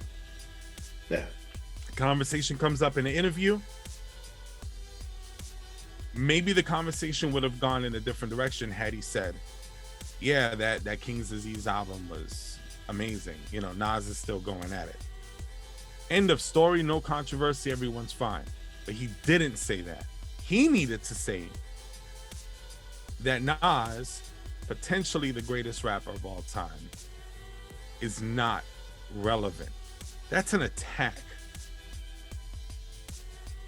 There's no other way in my mind to look at it. I'm not telling you that you're wrong. I'm just saying that my brain, my way of thinking, I can't come up with any other solutions or thoughts as to why he would say that. I think he was probably butthurt that such a great album came on the tails of his album release and could potentially hinder it. So then he should have made the statement, hey, you know, Nas, you know, you shouldn't have released your album at the same time. We just dropped or whatever. He could have said that, but he didn't say that. He said he wasn't relevant. So, yeah, man. I mean, I'm not gonna of accuse these kids of being, and I can't even call him a kid. He's 30 years old, but I'm not gonna accuse these guys of being the most articulate people. I mean, in 20 years, you think anyone's talking about 21 Savage? Well, do you think any of his music is getting inducted into anything? You know, I don't listen to his music. I'm not familiar with it enough to say, which probably would be the answer to that question. But yeah, I won't definitively say, but I would say probably not. But if it was, would it be fair to him in 20 years for somebody to say he's irrelevant? No, it wouldn't. So that's my whole thing. I'm tired of the disrespect to pure hip hop. I wish because this conversation happened on an app called Clubhouse, which is basically like a audio group chat. I wish someone would have just followed up the question to, well, what's your definition of relevant? Because like you said, he contradicts himself, so it doesn't even seem like he has a clear understanding of the term itself. Yeah, I'm not interested in even going down that rabbit hole, because I'm just curious, because you know, it might have it's not a justification or, you know, a bailout or anything. It's just my own curiosity. I just wanted But it could be, because if somebody would have followed up with that question, if you were interviewing him and you followed up that question, you're basically giving him the opportunity to dig himself out of that shit, right? You know, you want him to elaborate, to make sure that he's saying what we all kind of perceiving it as.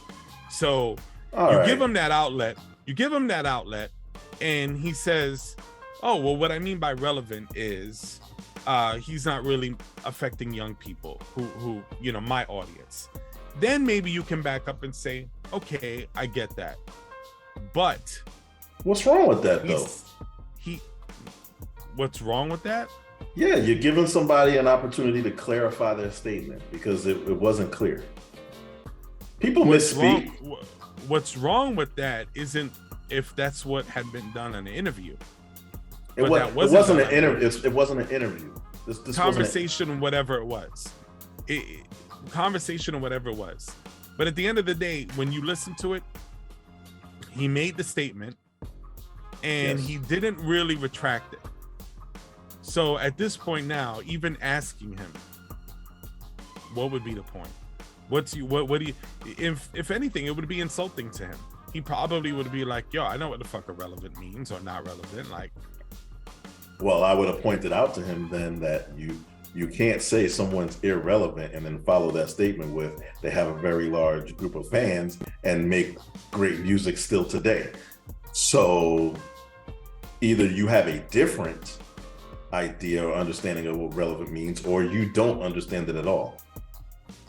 Right. But I would imagine the people who are having that conversation with him didn't understand it either, because some of them were pretty much agreed. Yeah, right. But I don't have a problem with a follow-up question, giving someone an opportunity to clarify themselves in case they misspoke or said something in a way that wasn't intended to be said. I don't have a problem with it. I'm just saying at this point now. Yeah. If you were, that's what I'm saying. If you were interviewing him, that's what you would have done. Right. That's what I would have done. I would have been like, whoa. Clarify this, please. Because it's absurd. On even on face value, it's just, who would say that shit? With a straight face, who would even say that? Like our buddy on social media. Like how do you co-sign to that? And then of course he says it, and whoever his fans are and people, they're just gonna start repeating it, and now we have a whole narrative. Yeah, he came out and said he didn't mean any disrespect. Nas is great, and this he and don't that. want that. Maybe somebody in his camp said, "Hey, you know who Jay-Z is? That other relevant old rapper?" And he probably was like, "Oh yeah, Jay-Z, I know him." It's like, well, let me play these two battle songs for you, idiot. For me, part of the problem is the messenger, right? Maybe he didn't want to. Maybe he don't want that ether. He shouldn't have said it. Period, because he's not qualified to make that statement. Like you to discuss someone to Nas's caliber, you need to be of Nas's caliber, or you keep your mouth shut. Like, we know in terms of ability, right? He's not even in the same ballpark. His record sales aren't even that great. Like, if you combined all of his record sales, they don't equate to Nas's second album. They barely exceed Nas's first album. They don't even equate to Nas's second album. So, no matter what ballpark or however you want to try and mold your idea of what relevant is, he would then only be arguing his own irrelevance. So he's not even qualified to make this statement. I would agree. He's not qualified, and it's just an idiotic thing to say. I would agree. Sticking in the music world, got some interesting albums that dropped on Friday. I haven't gotten to any of these, but I intend to. Busta Rhymes got one called the Fuse is Lit. One of the most, I think, underrated rappers ever, even though he's wildly famous, but still very underrated. He is. I would agree. 38 Special and Harry Fraud, who's a producer. Are you familiar with 38 Special? He's what we would call today an underground rapper, which means he's in your world of hip hop. Right. And Harry Fraud is a dope producer. Works a lot with most recently he's worked a lot with Jim Jones. He's got a project with Jim Jones, actually, a whole project. But Harry Fraud is a dope producer. And so they got a whole project together called Beyond Belief. So I'm definitely interested in hearing that. 38 Specials is dope, bro. You got to check him out. And then Dave East has got his DJ Drama once again. Got a project with Dave East called The Book of David. I like Dave East a lot. Definitely interested in hearing that as well. It's good, man. A lot of good stuff. That's about it for the world of music. So I got some recommendations. Should have been doing this since the beginning of the podcast, but I'm gonna start doing it more often now. But as you guys know, I'm a huge movie fan. I'm a huge documentary fan. So yeah, I want to recommend 2 documentaries recently put on Netflix. One of them is called Killer Sally, and it's a true crime story about 2 professional bodybuilders and basically some things that went down. I don't want to say too much, but really well put together. It's not an episodic, so it's just kind of a one and done. I believe it's like an hour and a half, something like that, but pretty compelling. And it opened my eyes to the world of bodybuilding. You know, like when you see the pump and iron thing with Arnold Schwarzenegger, like watching that, I remember that world just kind of is so fascinating. And but you know, a lot of wild stuff happens in there with that, and this is no different. But end of the day, tragic story, but you know, there are some triumphs in there as well, so definitely worth a check out. And then the other one is called Orgasm Inc. What a title. And that's on Netflix. What's that about? I'm just gonna leave it short, and I'm just gonna say it's about a sex cult. Oh. So a lot of these cults, the Nexium, if you've ever seen a vow, and you know what I'm talking about. A lot of the cults that we've seen in modern times, they all operate very similar. And yeah, it's they usually start off with like a self-help sort of angle that they take you in. And this one is wild. I believe it's 3 episodes. It's also on Netflix. Definitely worth a watch. So Killer Sally and Orgasm Inc. Check them out on Netflix. Killer Sally, Orgasm Inc. Killer Sally I heard about. Definitely want to check that one out. Orgasm Inc. Yeah. Sounds interesting. All right. So Daym. Yeah. As we wrap this up, I got a question for you. So recently someone won that $2 billion lottery, right? Yeah. It wasn't me, because if it was me, I wouldn't be here right now. Really? I would still keep the podcast going, but I wouldn't be here right now. Not right now. Not right now. And this is a conversation that I have with friends and family. It's fantasy. I think about it all the time. Sometimes I'm driving and I start imagining all the shit I would do if I hit the lotto. Right? I have all these elaborate plans and thoughts.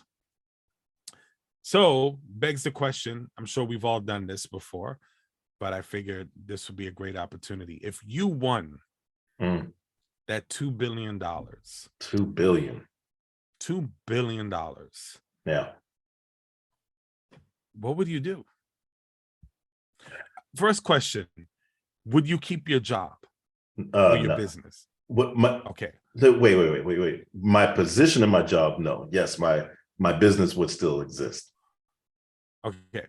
If you had a job where you were working for a company, would you keep it? No, Okay, because I hate people who say that and do that. But go ahead. Okay. no, that would be, why would I continue to work for someone else and make them money when I have an opportunity to invest in myself and make my own money make money? That would just be Right. stupid. And hold a position that someone else can have. And that too. Yeah. That would potentially better their life, whereas, I don't necessarily need it, right? Right. Such a democratic way of thinking. I know. I love it.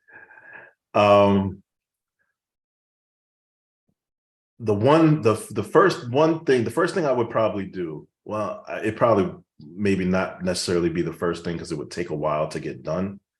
But this is something I've always thought about. I would purchase somewhere between 10 to 20 acres of land. And I don't have a very large family, so I would build a house for each of the members in my family. Whether I talk to them or not, they could choose to live there or not, but they would have their house, right? And it would be obviously paid off debt free. They pay their own electricity and shit like that. But it would be like Perdoville, and all my family would have a place to live. And I would also build like a family Airbnb. So this is where the holidays would be, the holiday get-togethers, or for the family that's out of the country or lives out of town, they come stay at this house, and that'll be the central location. Then I'm definitely out of this country for months to a year. I'm out of here. Gone. See you later. I'm traveling the globe. And I probably would get sick of traveling and come back home, but then I would just be home for a few months and probably leave again. I would definitely, traveling would be a priority in my life. Then, once I got the traveling bug out, I probably would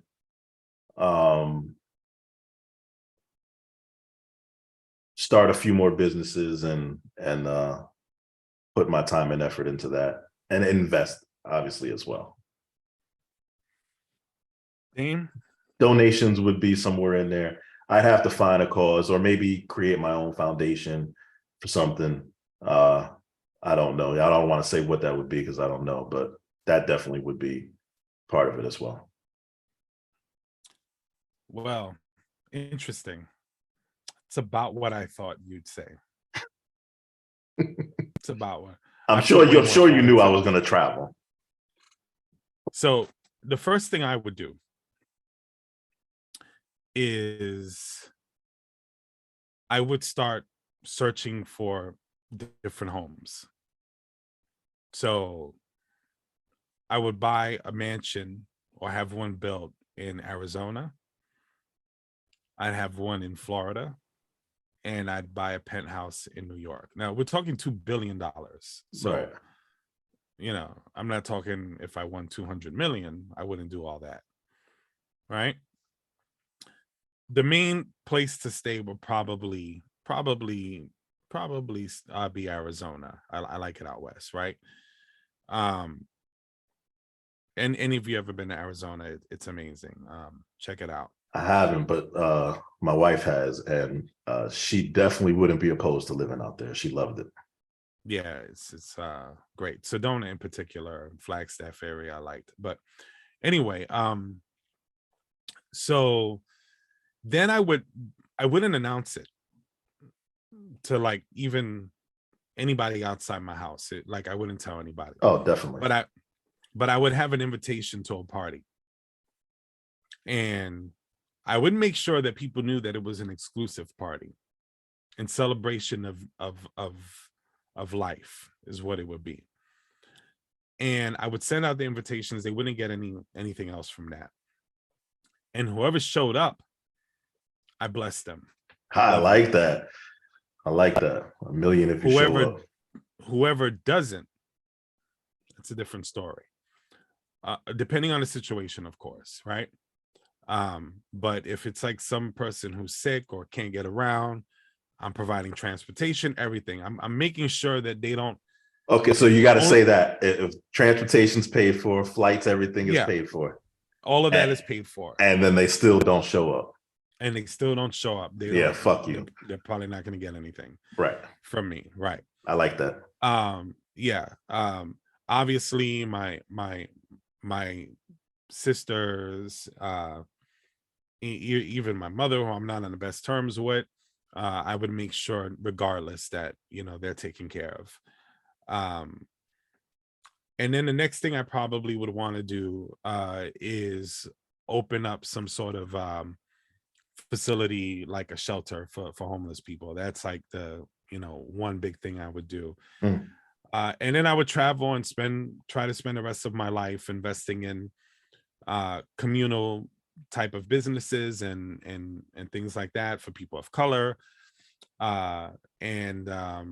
And I would go really hard and invest to try to get as many guns off the streets as I could. That's what I would do. I like that, man. I like the party idea. I might have to steal that one. I'm not gonna lie.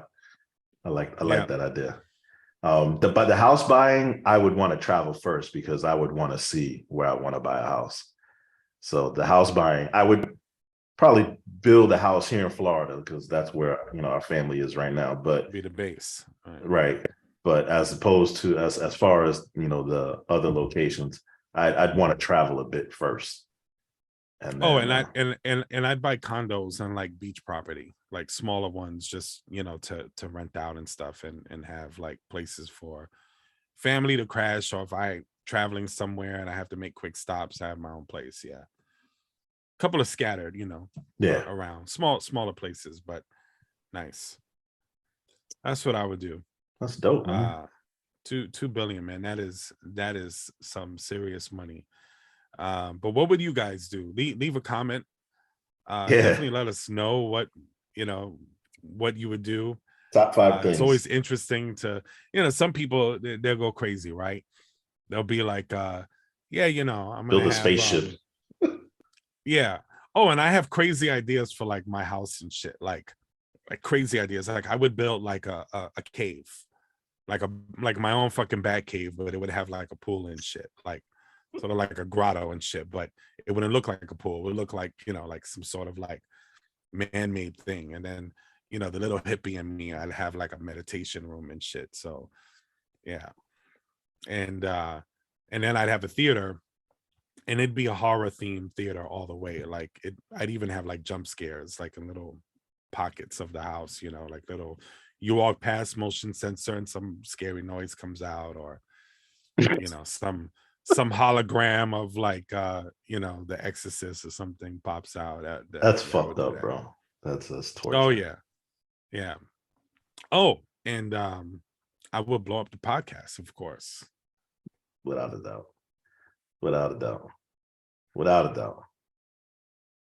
I wouldn't have an artificial background. I'd actually be behind normal lights. You'd be in Antarctica right now. Yeah. I think that's going on this time of year right now, actually. Up there. Yeah. It's pretty definitely cold, though. Bucket list. Like 30, 40 degrees below.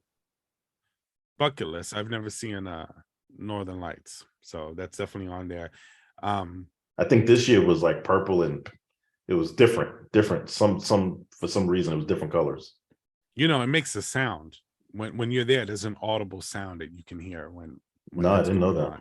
I didn't know that. And Arizona, you got to go there, especially Sedona at night, because they have like city ordinances where, the street lights and stuff can't be too bright. They have like special lights, so that way you can still see the stars. So you can actually see the Milky Way. It's amazing to be able to stand there and witness it. My whole life, everywhere I've lived, there's so much light pollution that you don't really see much. You see a couple of stars here and there, but to actually be able to see the Milky Way and see satellites, all of our satellites, you can see them, in the sky with your bare eye. It's pretty amazing. Mm. And that's because of the light ordinance. Yeah, there's a lot less light pollution in certain areas. So Interesting. yeah. Never heard of that. Yeah. $2 billion, man. That's a disgusting amount of money for one person. Let us know. Let us know if some of you are gonna get, like, I don't know, gold-plated underwear and shit. Crazy.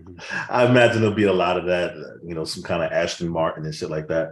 I like cars, but I'm not into cars like that where I'm going to spend a ridiculous amount of money on them. I'd probably be a billionaire, driving like an Audi or something like that. Like, yeah. I'm not rocking no damn Bugatti. Like, nah, get out of here. Not doing it. Yeah, I know. Like, some people will indulge in certain things. Like, I'll have a nice wardrobe. I'll probably have, a couple of pieces of jewelry. I don't wear jewelry, so that wouldn't even be a big thing. But yeah, I'd have probably. I don't know. I there's a part of me that probably wouldn't even be interested in it. But I think, like you, I probably would indulge the most in my house. I would get real creative in the house, and that would be my sanctuary. Yeah, the rest of the shit, whatever. Yeah. And then I'd have a room full of naked statues of myself, but in different phases of my life. So, as a baby, who child, wants to see that? teenager, Why? Man, hold on. An elderly person, even older than what I am now, and then eventually as a corpse. Jesus Christ! Why? But why naked? Oh, just for my true self, and they would be in porcelain. Not like marble sculptures or porcelain. It's a good idea. Maybe marble. Yeah, you got $2 billion, bro. Stop being so cheap. Good idea. Maybe porcelain, marble, maybe some onyx, maybe just change it up, right? I mean, for $2 billion, you could carve yourself out of rubies and diamonds. I mean, I don't know. Think you're being a little tight grip with your money. Yeah, and every statue I'd be posing, different in each statue. I think this is a really, really sick idea you got here, bro. It would be actually an entrance of my home, so everybody walks in and gets to see what. All right, so now I have 2 reasons to never go to your house. Why? Because you'd be jealous. And what would be the other reason? Because I'd be jealous. Because I don't care to see you naked. Is 1, and 2, I don't care to be fucking scared at every corner that I fucking turn. I know. I just created a fucking crazy house, right? Yeah, no thank you. As a gag, I would have a statue of you naked, but it would be in the middle, but there would be a shower head above it, spraying water on it. Oh. No, what that should be is the the fountain out by the pool. You got it. Well, not the fountain, but the shower. You got to have a little rinse off shower out there. Right. That's what you should do, Damien. That would be great. Even if the statue was just like from the chest up with a water head, just like shooting water on you would be perfect hilarious. For your swimming pool. That is hilarious. That would be perfect for your swimming pool, bro. Like, that would be classic. But anyway, no, I would not have naked statues of myself. That was just some silliness, throwing it out there. But anyway, so that's gonna wrap up the episode. I know, Damien, we have our quote time. So what do you got for us? What's the quote of the episode today? I don't know who needs to hear this, but never become so involved with something that it blinds you. Never forget where you're from. Someone will remind you. Bam. DMX. Peace. Great DMX. Rest in Thank you for peace. tuning. Thank you for tuning in. Don't forget to like, share, subscribe, click that bell icon, and hit us up on the Facebook group too. Yeah. Hit us up on the Facebook group. I want some feedback, want some ideas, just some general conversation, things that we talked about on here that you may not have maybe commented on YouTube, but want to have a conversation forum. Get that going. Like, share, comment, subscribe, click that bell icon, and we will see you next time. Peace. Peace.